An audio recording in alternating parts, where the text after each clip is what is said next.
Good evening friends. जय हिंद। आप सभी का केएम टीचर क्लासेस में स्वागत है। आज हम लोग एक बहुत महत्वपूर्ण टॉपिक पढ़ने वाले हैं। साइकोलॉजी परीक्षाओं की दृष्टि से बहुत ही महत्वपूर्ण है। सीटेट प्राइमरी की दृष्टि से महत्वपूर्ण है, जूनियर की दृष्टि से महत्वपूर्ण है। आज ऐसे टॉपिक पढ़ेंगे जो सीटेट या साइकोलॉजी की परीक्षाओं में बार बार पूछे जाते हैं। आज वो टॉपिक है कॉग्निटिव डेवलपमेंट थ्योरी, संज्ञानात्मक विकास का सिद्धांत।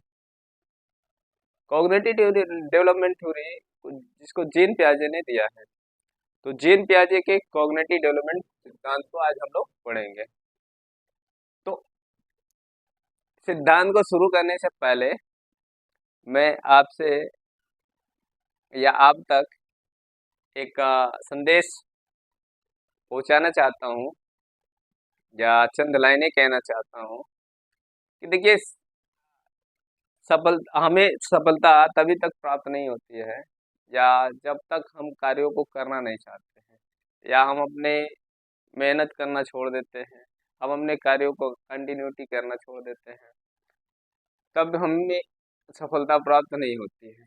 लेकिन जब तक हम में सफलता अगर हमें प्राप्त करनी है तो हमें अपने कार्यों को सही तरीके से, सही दिशा में, सही डायरेक्शन में कंटिन्यू करनी होगी और हमें कभी निराश नहीं होना चाहिए। हमें लगातार कार्यों को करना चाहिए, तब जाके हमें सफलता मिलेगी। इस पे दो लाइनें कहना चाहता हूँ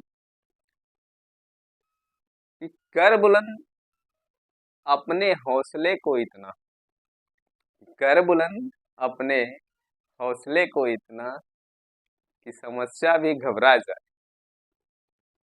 कर बुलंद अपने हौसले को इतना कि समस्या भी घबरा जाए, देख के तुम्हारे हौसले को इतना, देख कर तुम्हारे हौसले को इतना सफलता भी शर्मा जाए। तो हमें अपने हौसले को एकदम मजबूत रखना है, बुलंद रखना है कि समस्या हमारे पास आने से भी घबराए कि अरे हम कौन से व्यक्ति के पास पहुंच गए, ये तो हमें चंद सेकंडों में या चंद मिनटों में दूर फेंकेगा। तो ऐसे ही अपने हौसले को रखना चाहिए, सफलता भी आपके कदम चूमे। तो जब तक अपने बुलंद हौसले को बुलंद नहीं रखेंगे तब तक आप सफलता को प्राप्त नहीं कर पाएंगे। हमें निराश होने की कोई जरूरत नहीं है। आइए शुरू करते हैं। पियाजे का संज्ञानात्मक विकास का सिद्धांत, कॉग्निटिव डेवलपमेंट थ्योरी ऑफ पियाजे। तो जीन पियाजे नाम आपने सुना होगा। जीन पियाजे ने एक और सिद्धांत दिया है, मोरल डेवलपमेंट थ्योरी।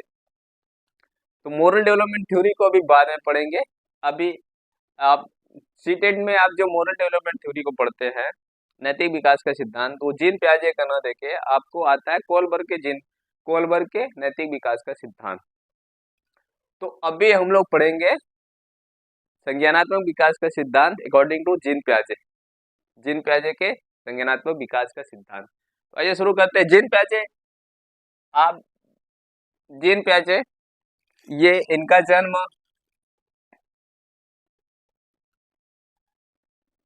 1896 ईस्वी में हुआ था। कहाँ पे हुआ था? स्विट्जरलैंड में।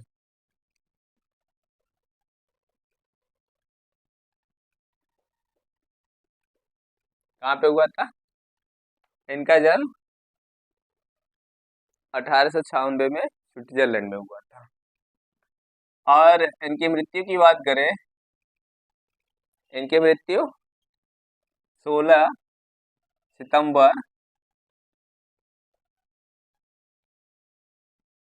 अगर इनके डेट की बात करें तो इनका जो जन्म है वो 8 अगस्त, ठीक है, कितना जन्म इनकी जो बात है 9 अगस्त।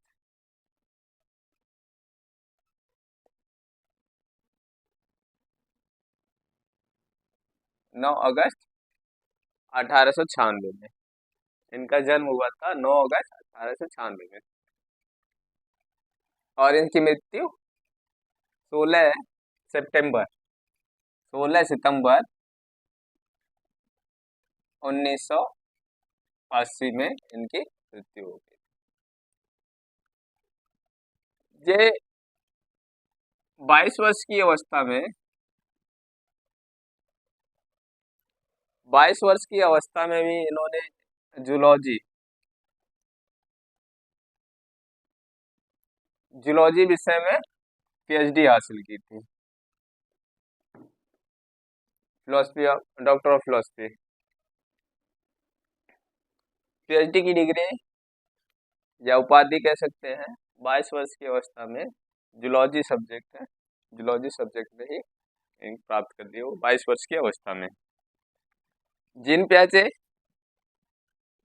संज्ञानवादी विचारधारा के पक्षधर थे। संज्ञानात्मक विकास के सिद्धांत संज्ञानवादी विचारधारा के पक्षधर होने के साथ ही इसका प्रतिपादन किया कि जीन पियाजे संज्ञानात्मक पक्ष के बहुत पक्षधर थे, विशेष रूप से बल देते थे। इसलिए इन्होंने संज्ञानवादी विकास का प्रतिपादन किया। आप कह सकते हैं कि जो जीन पियाजे थी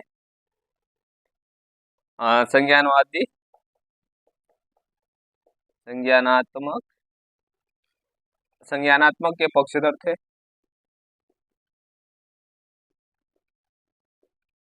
संज्ञानात्मक के पक्षधर थे, तो इसलिए जीन पियाजे ने संज्ञानात्मक या संज्ञानवादी विकास का सिद्धांत प्रतिपादन किया।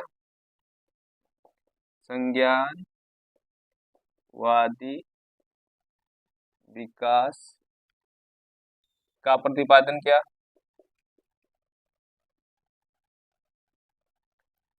इस संज्ञानात्मक पक्षधर के विशेष रूप से बल देते थे और इसलिए इन्होंने संज्ञानवादी विकास का प्रतिपादन किया। तो अभी जब ये इन्होंने संज्ञानवादी विकास का प्रतिपादन किया तब इनको विकासात्मक या अब इसको कह सकते हैं संज्ञानवादी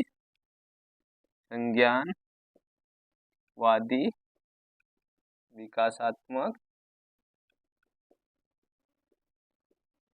संज्ञानवादी विकासात्मक मनोविज्ञान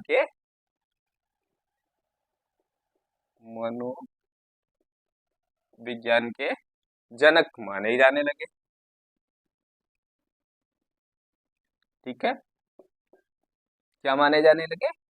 जनक। किसके? संज्ञानवादी विकासात्मक मनोविज्ञान के जनक कहे जाने लगे इन्हें संज्ञानादि। ठीक है,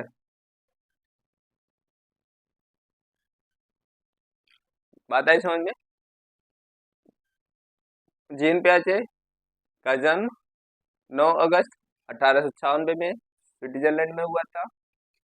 मृत्यु 16 सितंबर 1980 में हुआ था और 22 वर्ष की अवस्था में जूलॉजी में इन्होंने पीएचडी की उपाधि हासिल की थी, उपाधि प्राप्त। ये संज्ञानात्मक के विशेष पक्षधर थे, संज्ञानात्मक के पक्षधर थे। अब जब संज्ञानात्मक के ये पक्षधर थे तो संज्ञानवादी विकास का प्रतिपादन किया। अब पूछता है कि संज्ञानवादी विकास का प्रतिपादन किसने किया? तो जीन पियाजे ने किया। तो इसलिए जब ये संज्ञानवादी विकास का प्रतिपादन किया तब इन्हें विकासात्मक मनोविज्ञान के जनक माने जाने लगे। तो विकासात्मक मनोविज्ञान के जनक कौन है? ठीक, विकासात्मक मनोविज्ञान के जनक कौन माने जाते हैं? तो वो कौन माने जाते हैं? जीन पियाजे को विकासात्मक मनोविज्ञान के जनक कहा जाता है। अब इसमें कुछ बातें और निकल कर आती हैं कि जैसे जब यहाँ पे इन्होंने संज्ञानात्मक विकास का सिद्धांत दिया तो उसमें संज्ञान प्लस विकास दो चीजें आती है। जैसे अब जैसे ये बालक है,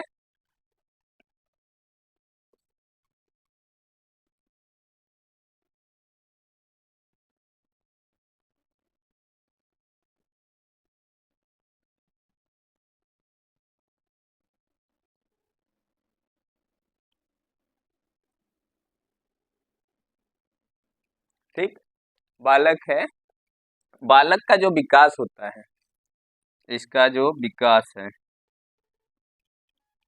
बालक का विकास कब से प्रारंभ हो जाता है? विकास का प्रारंभ बालक के विकास का प्रारंभ कब होता है? गर्भावस्था से।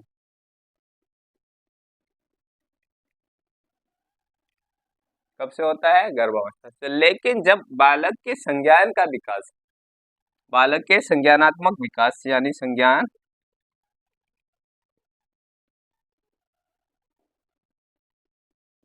कब से प्रारंभ हो जाता है? कब से प्रारंभ होने लगता है? संज्ञान का विकास का प्रारंभ ये शैशवावस्था से होता है। कहाँ से शुरू होता है? शैशवावस्था से शुरू होता है। और शुरू होता है तो आप इसे कहते हैं जीवन पर्यंत चलता है।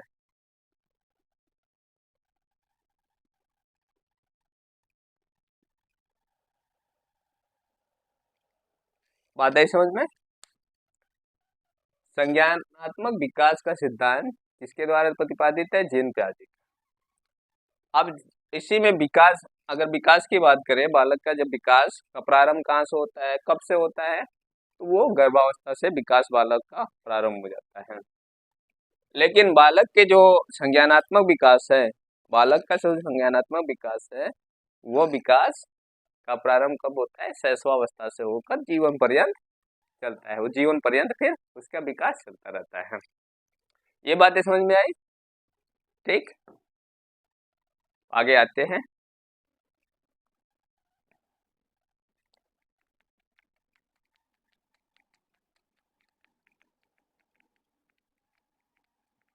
इन्होंने इसमें कुछ बातें समझाए।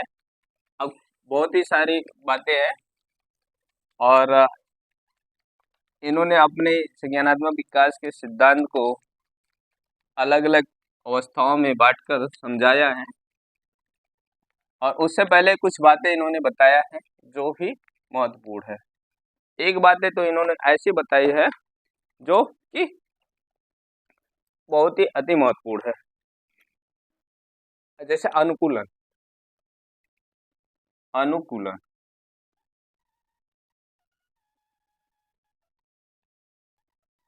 अनुकूलन क्या है? अनुकूलन क्या है? एडॉप्टेशन।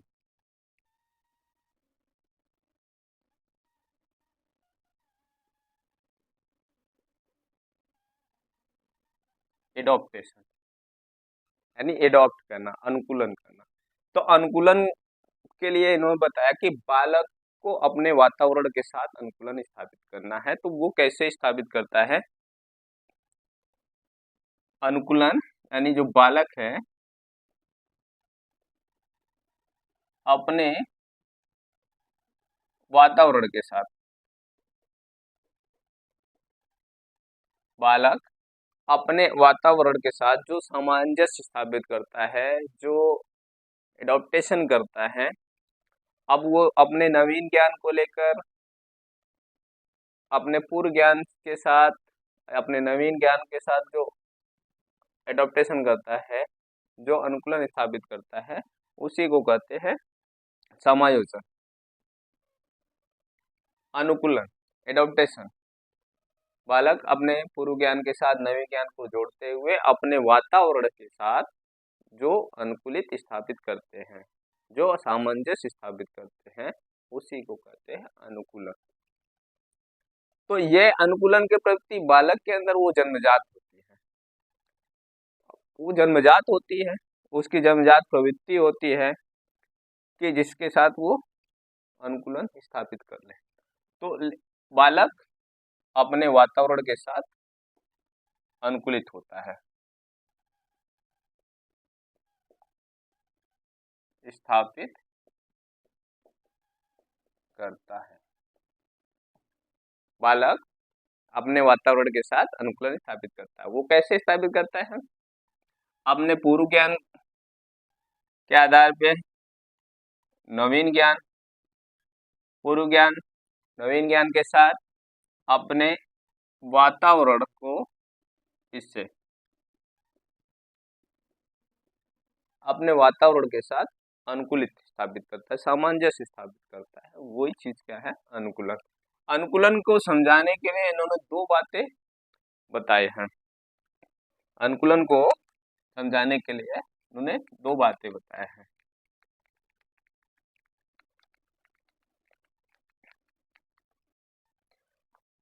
एसिमिलेशन,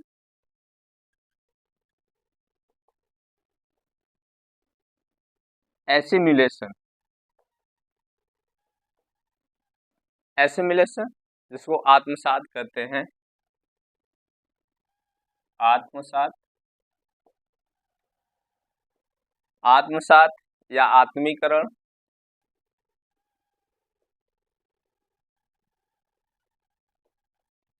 आत्मसात या आत्मीकरण या समावेशन, समावेशन या समावेशन भी कह सकते हैं, समावेशन। ठीक है, इसके कई नाम हैं। तो अब ये आत्मसात या एसिमिलेशन क्या होता है? जब बालक अपने जब बालक अपने पूर्व ज्ञान के साथ नवीन ज्ञान को स्थापित करता है तो उसे आत्मसात कहते हैं।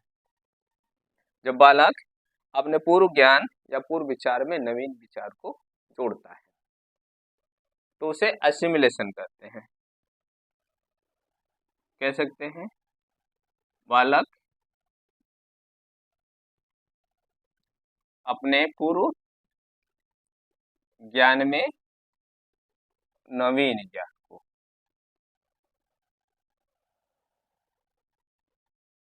नवीन ज्ञान को जोड़ना।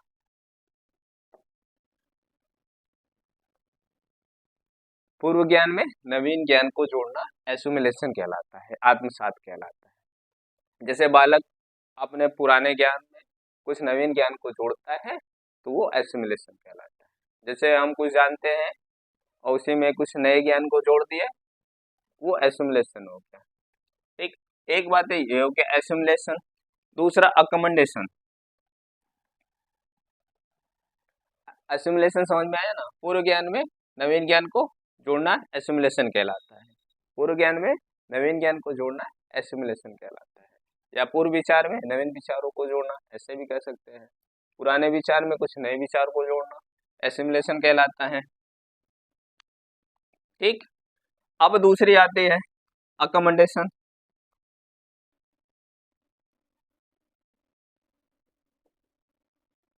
अकमंडेशन, अकमंडेशन, अकमंडेशन,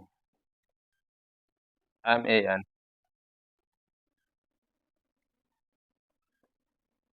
अकमंडेशन। अब यहाँ पे समायोजन, इस देखिए यहाँ पे समावेशन था या समायोजन, समायोजन, समायोजन या कहते व्यवस्थापन, व्यवस्थापन। ठीक, अब यहाँ समायोजन से क्या तात्पर्य है? इसमें था कि पूर्व ज्ञान में नवीन ज्ञान को जोड़ना या पुराने विचार में नवीन विचार को जोड़ना एसिमिलेशन कहलाता है। अब अकमंडेशन क्या होता है कि पुराने ज्ञान में या पुराने विचारों में संशोधित करके नए विचारों को जोड़ना, संशोधित करना यहाँ पे है।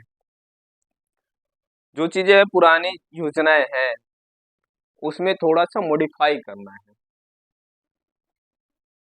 पूर्व ज्ञान या विचार, पूर्व ज्ञान या विचार में संशोधित करके,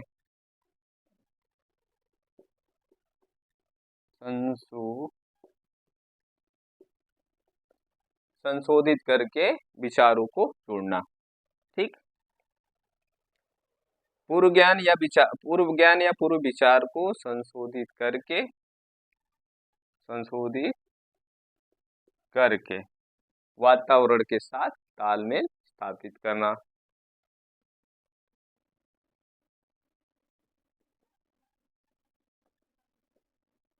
वातावरण के साथ तालमेल स्थापित करना। ठीक, एसिमिलेशन का मतलब होता है कि जो हमारा प्रीवियस नॉलेज है उसमें न्यू नॉलेज को जोड़ लेना। पहले कुछ जानते थे, अब उसमें अपडेट होना, इसको कह सकते हैं नॉलेज को अपडेट करना। अब यहाँ पे जो हमारा पुराना ज्ञान है, जो हमारा पुराना विचार है, उसमें हमें संशोधित करना पड़ेगा, मॉडिफाई करना, मॉडिफाई करने के बाद उसमें नवीन ज्ञान को जोड़ना।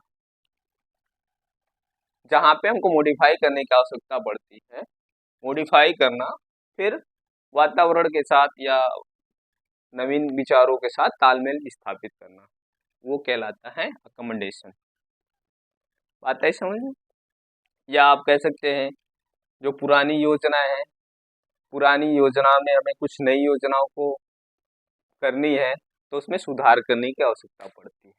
जैसे पहले जानते थे कुछ और, अब अपडेट हो गया कुछ और, तो उसमें हमें संशोधन करने की आवश्यकता पड़ेगी, तो उसमें संशोधित करके फिर हम वो नए विचार को अपडेट करेंगे, तो उसी के साथ वो तालमेल बैठ जाएगा। तो इसी के है पूर्व ज्ञान या पूर्व विचारों को संशोधित करना, फिर वातावरण के साथ उसका तालमेल बैठाना। ठीक, यहाँ तक समझ में आया? बिल्कुल, आगे बढ़े। ठीक,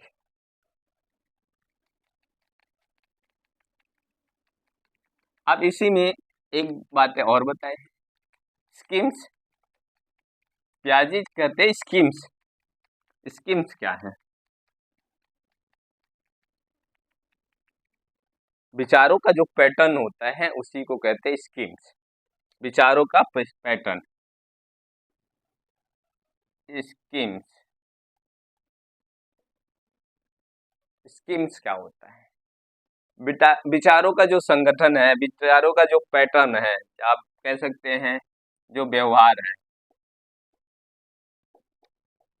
व्यवहारों का संगठित पैटर्न,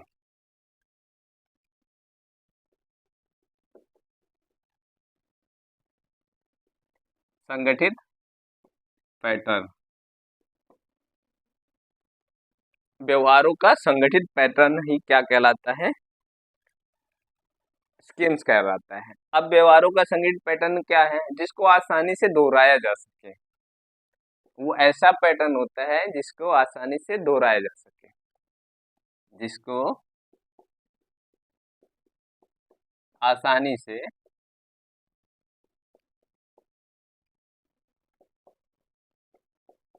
दोहराया जा सके, वो कहलाता है स्कीम्स। अब व्यवहारों का ऐसा पैटर्न जिसको आसानी से दोहराया जा सके, वो कहलाता है स्कीम्स।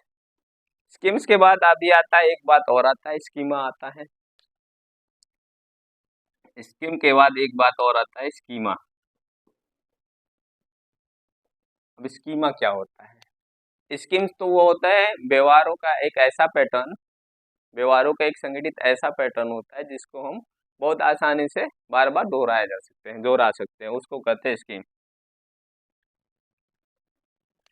अब ये स्कीम्स क्या होता है? स्कीम्स तो हो गया, स्कीमा क्या होता है? तो स्कीमा होता है कि मानव संरचना का जो एक सामाजिक, अब इसको इस तरह से कह सकते हैं, मानव, आप ऐसे लिख दीजिए, एक मानसिक संरचना है, मानसिक संरचना है, क्या है? एक मानसिक संरचना है जो सामाजिक संज्ञान को निर्देशित करती है, जो एक मानसिक संरचना है जो एक सामाजिक संज्ञान को निर्देशित करती है, जो सामाजिक संज्ञान को निर्देशित,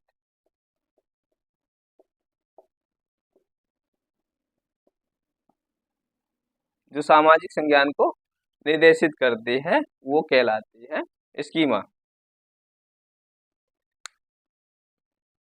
अब जैसे फॉर एग्जाम्पल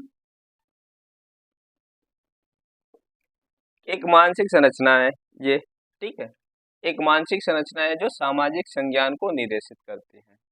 तो इसे क्या समझे? अब जान लीजिए कोई वस्तु बालक के सामने आ रही है, ठीक है, जब कोई वस्तु है, अगर कोई वस्तु और बालक के, ठीक है, कोई वस्तु बालक के सामने आती है, मान लो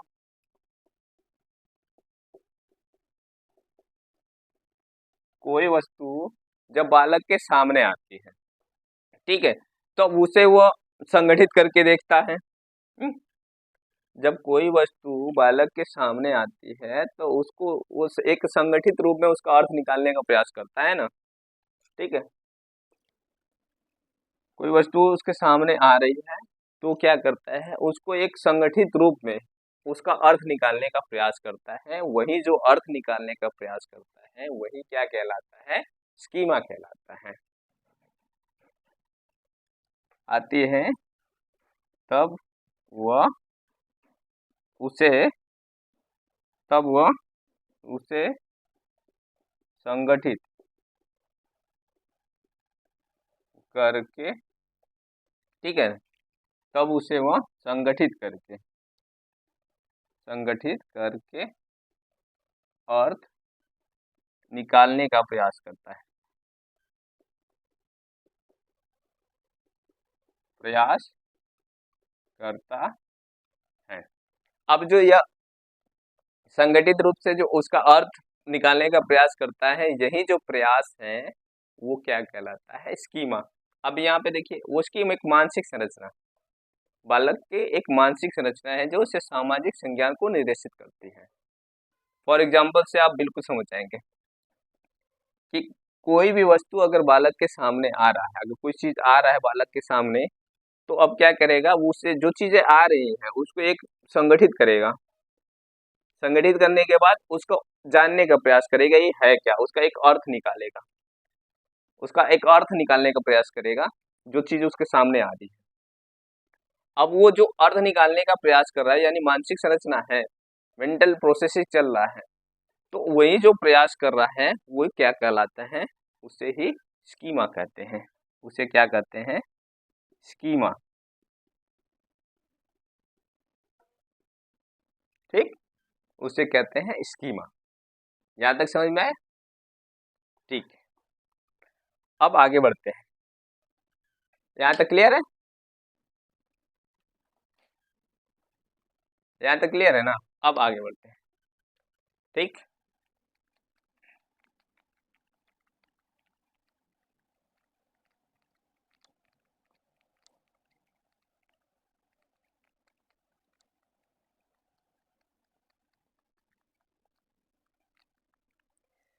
बात करते हैं संज्ञानात्मक विकास। अब जेन पियाजे ने जो संज्ञानात्मक विकास का सिद्धांत दिया है, उस सिद्धांत को विभिन्न अवस्थाओं में बांटकर समझाया है, वर्गीकृत करके समझाया है कि अलग अलग अवस्थाओं में बालकों का जो कार्यों का निष्पादन होता है वो अलग अलग होती हैं।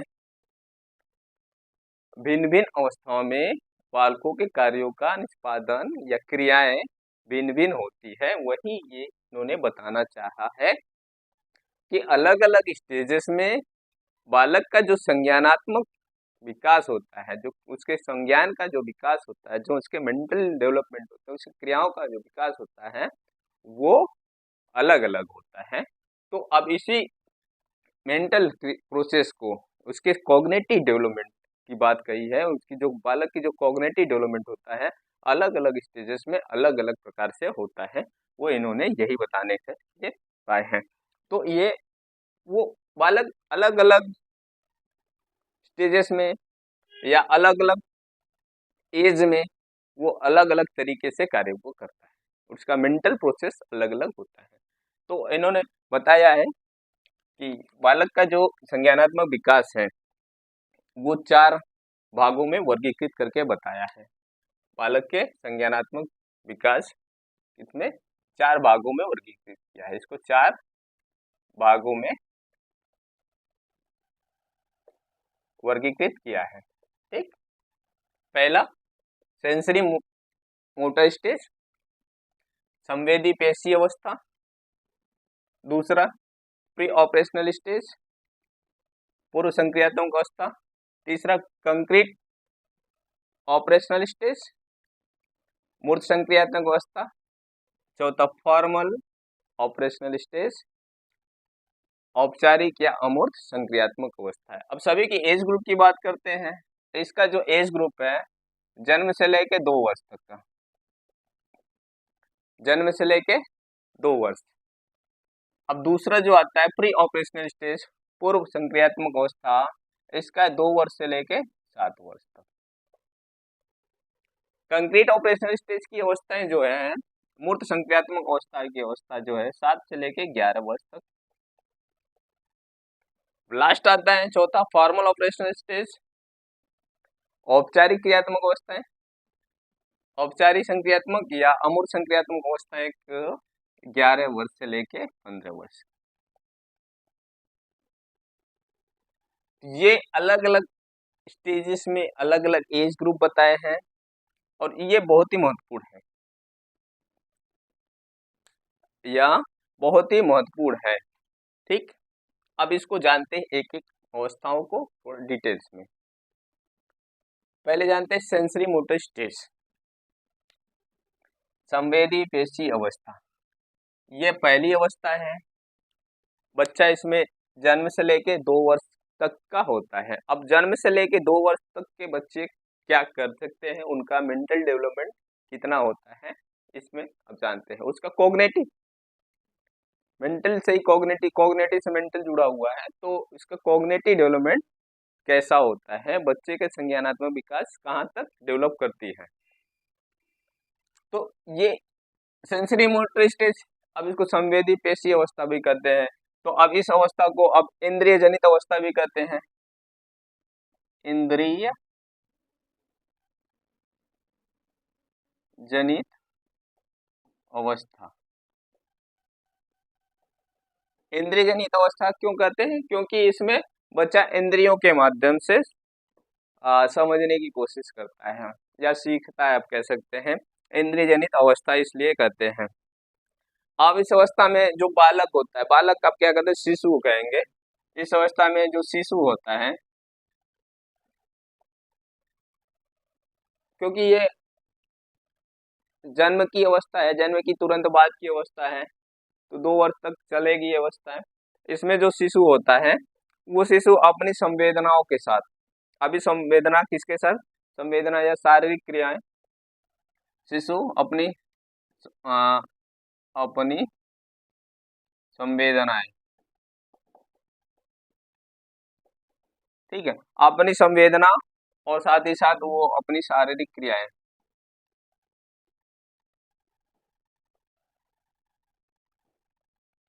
अपनी संवेदना और शारीरिक क्रियाएं के द्वारा ही सीखता है, आप कह सकते हैं। अपनी संवेदना और शारीरिक क्रियाओं के द्वारा ही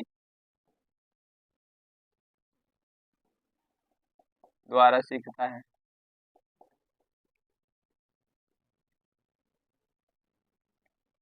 ये सब इस अवस्था में चल रहा है। पहली अवस्था की बात चल रही है, पहली अवस्था की सारी बातें हैं। अब इसी अवस्था में बालक क्या करता है, बालक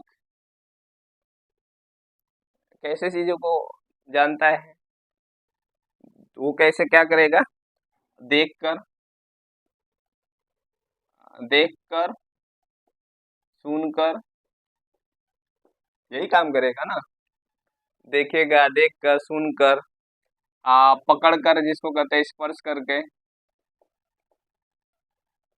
पकड़कर खींचता है ना, क्योंकि बालक बहुत छोटा होता है, तो हर एक चीजों को पकड़ने की कोशिश करता है, हाथ से स्पर्श करना, वही पकड़ना, खींचना, ठीक।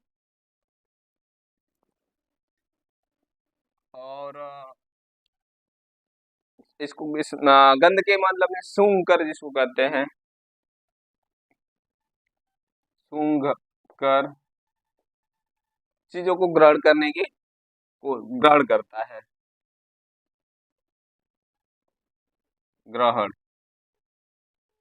ग्रहण करता है, ठीक। चीजों को देख कर, सुनकर, स्पर्श कर कर ग्रहण करता है। हर एक इस अवस्था में बालक चीजों को पकड़ता है, पकड़ कर मुंह में डालता है, यानी चूसने लगता है, ये कार्य करता है, ठीक है। वो ज्यादातर अपने क्या चलाता है, इस अवस्था में आप कह सकते हैं शिशु, बालक क्या, अब शिशु ही कहें, शिशु चीजों को पकड़, हाँ, अपने हाथ पैर को ज्यादा चलाता है, अपने हाथ पैर, ठीक है ना, अपने हाथ पैर को ज्यादा चलाता है इस अवस्था में। ठीक, हाथ पैर को चलाता है, फिर धीरे धीरे 2 वर्ष की अवस्था आती है तो फिर शब्दों को बोलना सीखता है, हाथ पैर चलाना, फिर शब्दों को बोलना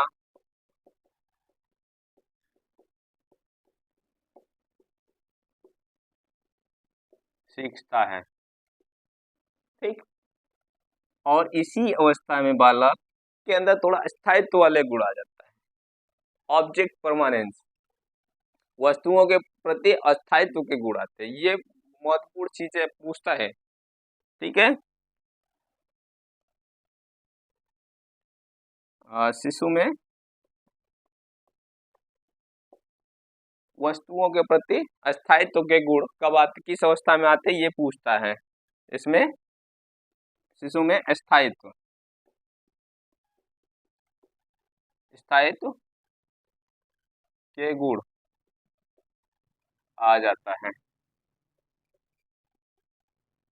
ठीक है, स्थायित्व के, ऑब्जेक्ट परमानेंस, तो ऑब्जेक्ट ये आप याद रखिएगा, स्थायित्व के गुण, अब इसको ऑब्जेक्ट परमानेंस,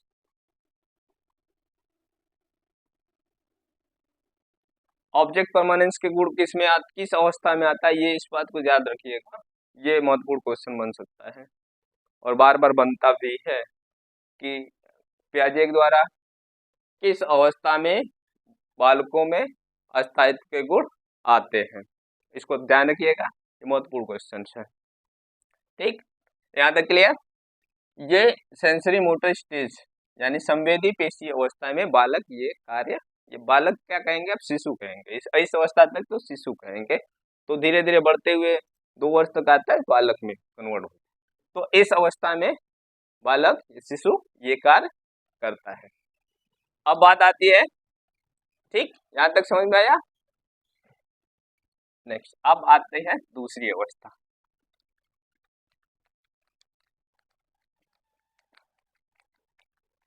दूसरी अवस्था कौन सी, प्री ऑपरेशनल स्टेज, दूसरी अवस्था प्री ऑपरेशनल स्टेज, दूसरा अवस्था है प्री ऑपरेशनल स्टेज। ठीक, अब इस अवस्था की बात करते हैं, सेकंड नंबर की दूसरी अवस्था, पूर्व संक्रियात्मक अवस्था। पूर्व संक्रियात्मक अवस्था, यह अवस्था 2 वर्ष से लेके 7 वर्ष तक की अवस्था होती है। अब जिन पियाजे ने इस अवस्थाओं को 2 भागों में बांटा है, जिन पियाजे ने इस अवस्था को 2 भागों में बांटकर समझाया है। ठीक, pre conceptualisation stage, pre conceptual stage, pre conceptual stage, और दूसरा इंट्यूटिव स्टेज, इंट्यूटिव स्टेज। अब ये 2 अवस्थाएं बांटे हैं इन्होंने, पूर्व प्रत्यात्मक काल या अवस्था कहेंगे इसको, पूर्व प्रत्यात्मक अवस्था या काल। ठीक, पूर्व प्रत्यात्मक अवस्था या काल, इंटेटिव, अंत प्रज्ञा, अंत अंत प्रत्यात्मक प्रत्यात्मक काल या स्टेज। ठीक, अब इसको भी अलग अलग एज ग्रुप बताए हैं। ये 2 वर्ष से लेके 4 वर्ष तक के हैं।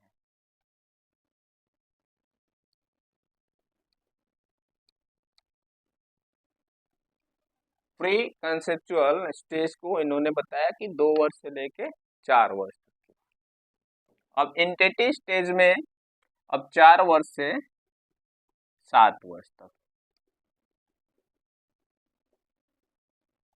कितना? 4 वर्ष से लेके 7 वर्ष तक, यानी कि पूरा टोटल एज ग्रुप क्या था? 2 वर्ष से लेके 7 वर्ष तक। तो यहाँ 2 से लेके अंत तक 7 वर्ष। कन्फर्म? क्लियर है? अब बच्चा जो प्री कंसेप्चुअल स्टेज है इसमें क्या करता है?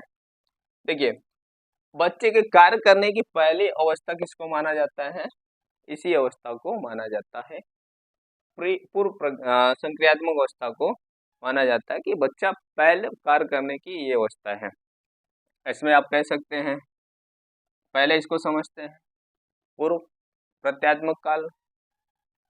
तो इसमें जो होता है बच्चा, आप इसमें कह सकते हैं कि यह क्रिया करने की पहली अवस्था है।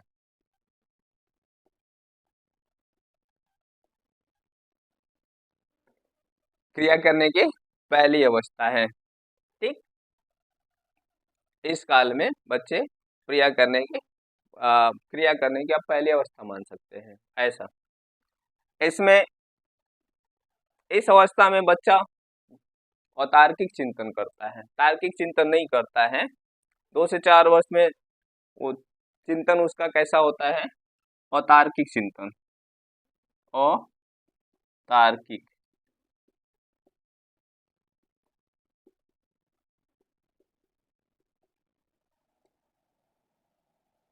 कैसा चिंतन करता है? अतार्किक चिंतन करता है। अतार्किक चिंतन क्योंकि उसमें तर्क करने का योग्यता नहीं रहती है, अभी इसमें तर्क करने की क्षमता नहीं होती है इसमें। आप इसलिए कहते हैं, इसमें आप कह सकते हैं तर्क करने की क्षमता, योग्यता नहीं होती है। ठीक, इसमें तर्क करने की योग्यता नहीं हो पाती, इसलिए अतार्किक चिंतन करता है। जैसे अब एक बात एग्जाम्पल भी कह सकते हैं कि अंतर भी वो स्पष्ट नहीं कर पाता है। जैसे जैसे कुत्ते और, मान लीजिए कुत्ते और बकरी है, अंतर नहीं कर पाता है।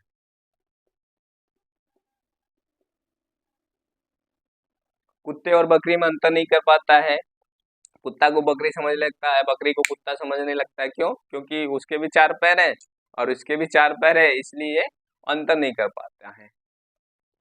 हर 4 पैर वाले को कुत्ता समझ लेगा या बकरी समझ लेगा। बकरी रहेगी तो बकरी जानेगा तो बकरी समझ लेगा, कुत्ता जानेगा तो कुत्ता समझ लेगा। इसलिए वो अंतर नहीं कर पाता है कि कुत्ता है कि बकरी है। वो बस 4 पैर देखता है तो 4 पैर वाले को 4 पैर समझ लेता है। तो कुत्ते को 4 पैर है तो बकरी को 4 पैर है, तो बकरी कुत्ता है, कुत्ता बकरी है। इसमें अंतर नहीं कर पाते। ठीक, अब बात करते हैं इसकी इंटेटिव।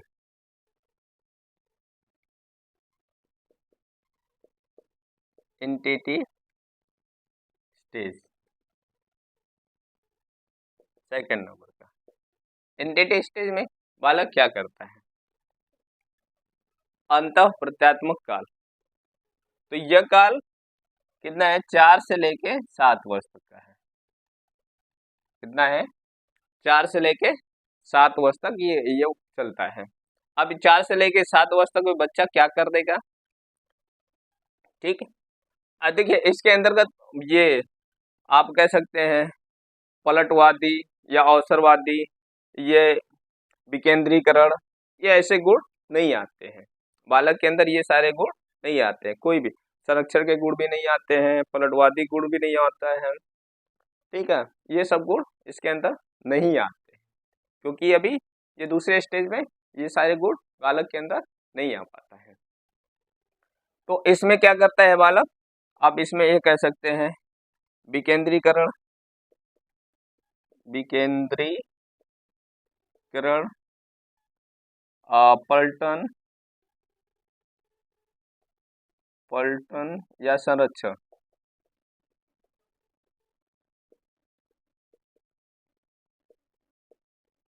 नहीं होते हैं।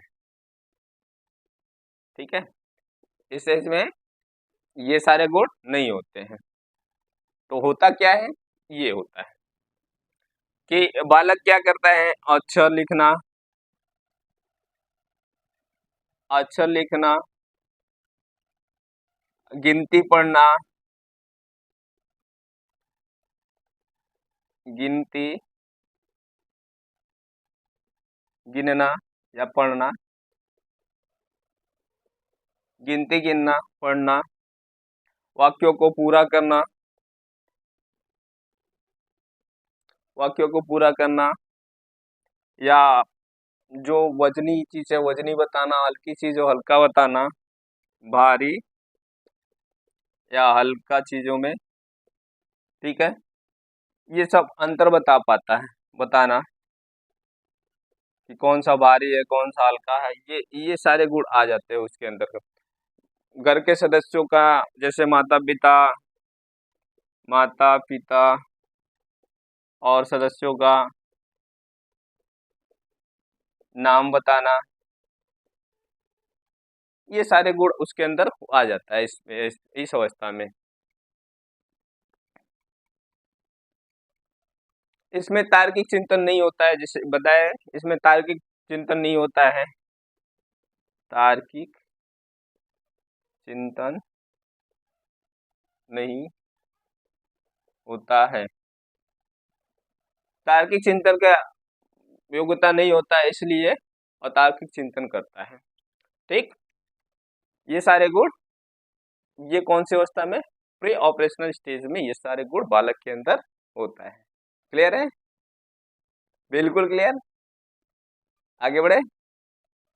ठीक है, जिस किसी को भी स्क्रीनशॉट लेना है ले लो, फिर आगे बढ़ते हैं।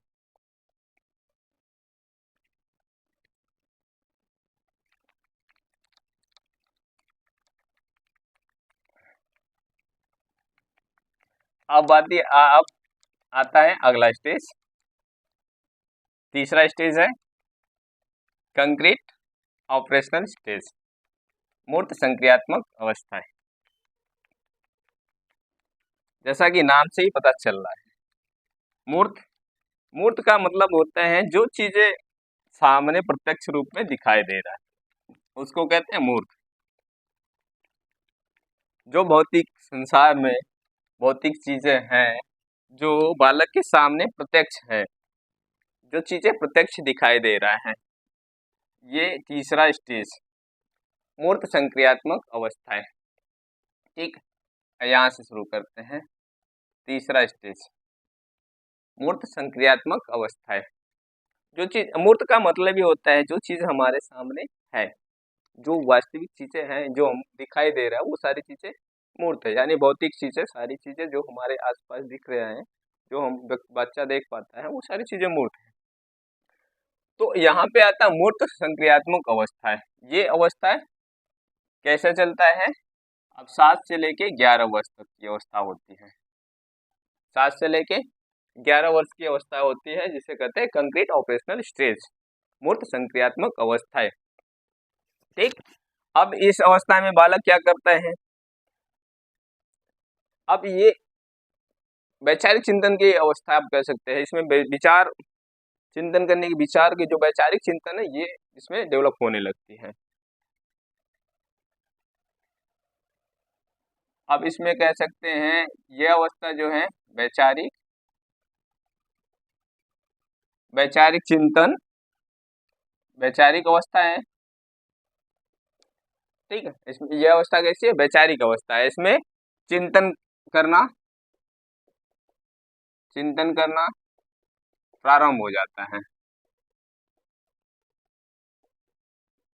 चिंतन करना प्रारंभ हो जाता है। ठीक, वैचार ये विचारों की अवस्था होती है, इसमें विचार डेवलप हो जाते हैं, जिसमें तीन चिंतन करना, तर्क करना, ये जो चीजें सामने है उसमें देखकर उसके तर्क करना, ये तार्किक चिंतन की अवस्थाएं भी कह सकते हैं। ये सारी चीजें इसमें डेवलप हो जाती हैं इस अवस्था में,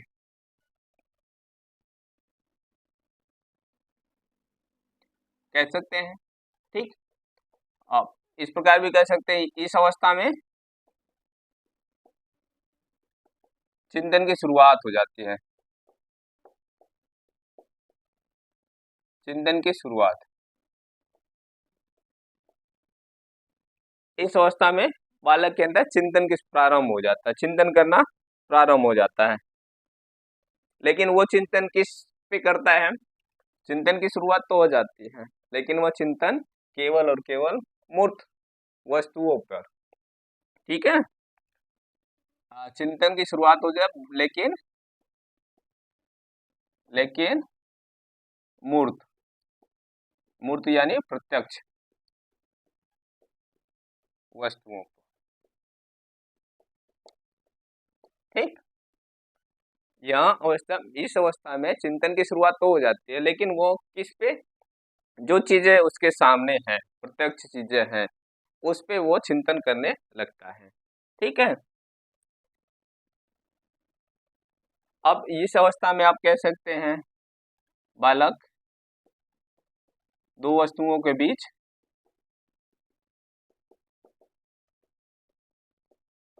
अंतर कर पाता है।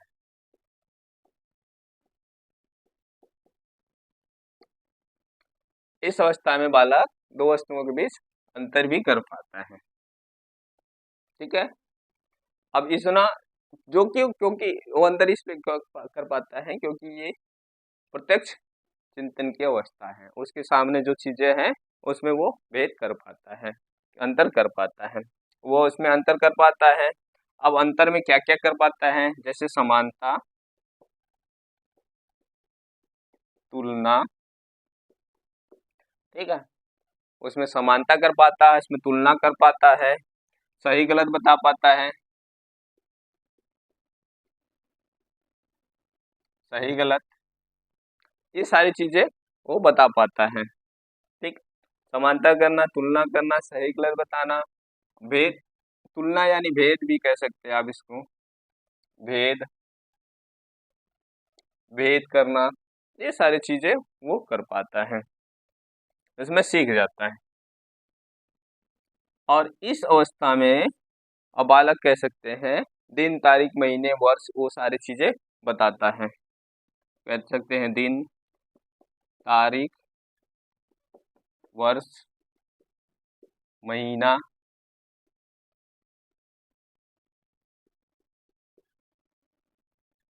महीनों के नाम, ये सारी चीजें बता पाता है इस अवस्था में। अब इस अवस्था में जो गुण इस अवस्था में नहीं होता, वो सारी गुण इस अवस्था में आ जाता है। जैसे संरक्षण करना, विकेंद्रीकरण करना, पलटवादी, जीववादी, ये सारे गुण इसमें आ जाता है। इस अवस्था में वो सारे गुण आ जाते हैं। ठीक।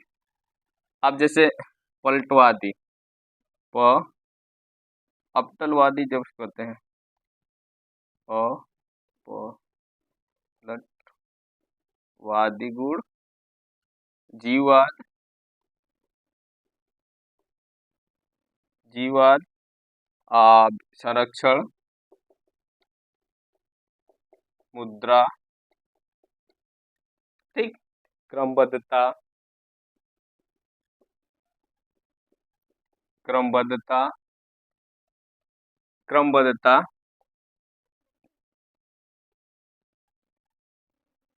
ठीक। ये सारे गुण आ जाते हैं ये। और इसी अवस्था में उसके अंतर्गत आगमनात्मक गुण भी आ जाते हैं। आ, ग, ना, मक, तर्क, आगमनात्मक तर्कड़ा के गुण भी आ जाते हैं। आगमन तर्क। ठीक। क्या बताते हैं? उदाहरण से नियम की तरफ ये बढ़ने लगे, उदाहरण देके तर्क करना, आगमनात्मक तर्क, तर्कड़ा का मतलब होता है उदाहरण देकर, उदाहरण देकर तर्क करना। ये सारे गुण इस अवस्था में बालक के अंदर आ जाता है। यहां तक क्लियर सभी को? ठीक है, आगे बढ़े। बिल्कुल। अब अगली अवस्था आती है, अगली अवस्था और लास्ट अवस्था है चौथी अवस्था, फॉर्मल संक्रियात्मक अवस्था है, जिसको अमूर्त संक्रियात्मक अवस्था भी कहते हैं। फॉर्मल संक्रियात्मक अवस्था या अमूर्त संक्रियात्मक अवस्था। ठीक, ये अवस्था है चौथी अवस्था। औपचारिक या अमूर्त संक्रियात्मक अवस्था। ठीक, उसे औपचारिक संक्रियात्मक अवस्था भी कहते हैं, अमूर्त संक्रियात्मक अवस्था भी कहते हैं। अब ये अवस्था का एज ग्रुप यानी 11 वर्ष से लेके 15 वर्ष तक चलता है। 11 वर्ष से लेके 15 वर्ष तक ये अवस्थाएं चलती हैं। ठीक है, ये अवस्था संज्ञान की सबसे उच्च कोटि की अवस्था आप कर सकते हैं। ये अवस्था संज्ञान की सर्वोच्च अवस्था है।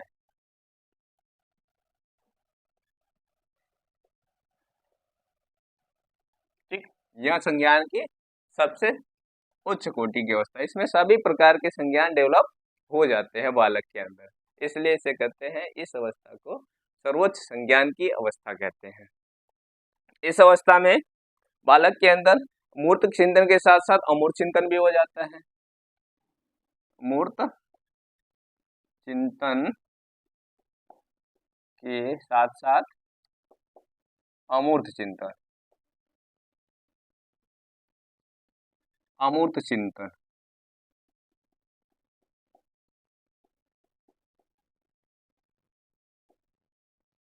मूर्त चिंतन के साथ साथ अमूर्त चिंतन की गुण विकसित हो जाते हैं, विकसित हो जाता है। ठीक है, मूर्त चिंतन के साथ साथ अमूर्त चिंतन भी वो करने लगता है। ठीक, इसलिए इस अवस्था को जब अमूर्त चिंतन करने लगता है, इसलिए इस अवस्था को तार्किक चिंतन की अवस्था कहते हैं। तार्किक चिंतन की अवस्था।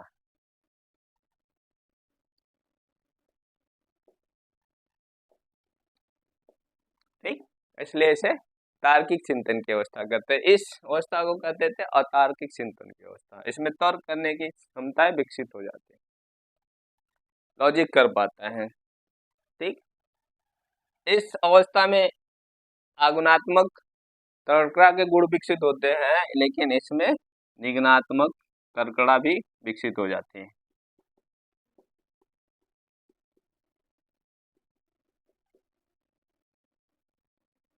विकसित हो जाती हैं।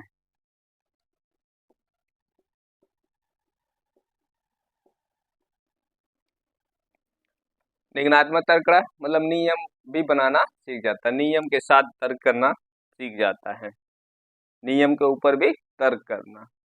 नियम ऐसा हुआ तो क्यों हुआ, कैसे हुआ, उसके ऊपर भी तर्क करना ये आ जाता है, इसमें सीखता है।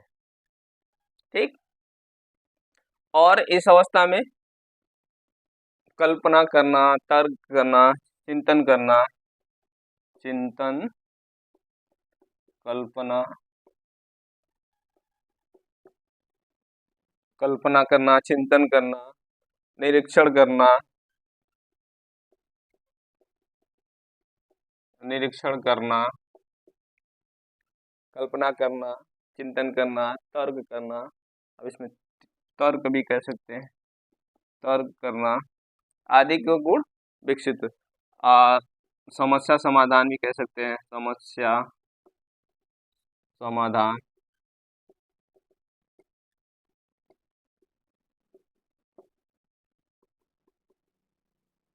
समस्या समाधान के गुण विकसित हो जाते हैं। ठीक है ना।